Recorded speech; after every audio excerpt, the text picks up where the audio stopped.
Everywhere I go, no matter what I do, people ask me about Frank Sinatra. I've done 61 appearances on The Tonight Show. Yes. I did 50 before I met Frank, you know. I've done a lot of things, but no one is interested in anything more than Sinatra.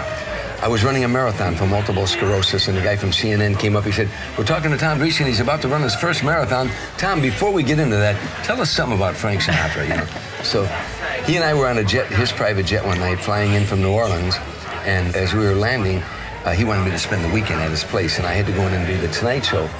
He said, "Well, come on back." And so we were talking about how many Tonight Shows I had been on, and he said, "It's a record, isn't it?" And I said, "No, there's other comics who've done more than me, but it doesn't matter. No matter what I do, Frank, I could find a cure to cancer.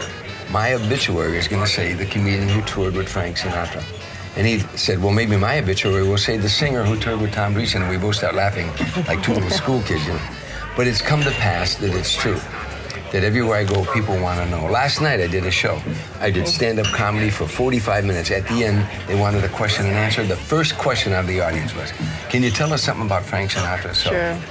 The legend. I loved him. I was a pallbearer at his funeral, and I spoke at his funeral. Yes. And I loved him like a father. You know, he was so good. He was a buddy and a father, but he was so good to me, so I don't mind it at all. Do you still keep in contact with Barbara? Yes. Yeah, okay. Well, I do. I'm the master of ceremonies for the Frank Sinatra golf tournament every year, the Celebrity Invitational, and the proceeds all go to the Barbara Sinatra Children's Center. And that's why I'm doing the one-man show, An Evening of Laughter and Memories of Sinatra. I forget. An Evening of Laughter and Stories of Sinatra. He's changed the title 3 times. Yeah, and there's a reason for it. What is the reason? Tell us the reason. I'd say there's An Evening of Laughter and Memories of Sinatra. Oh, you're going to sing? I said, no, I don't sing. I don't sing. So the clear title would be An Evening of Laughter and Stories of Sinatra, because that's what it is. It's stand-up comedy and stories, like I was just doing here.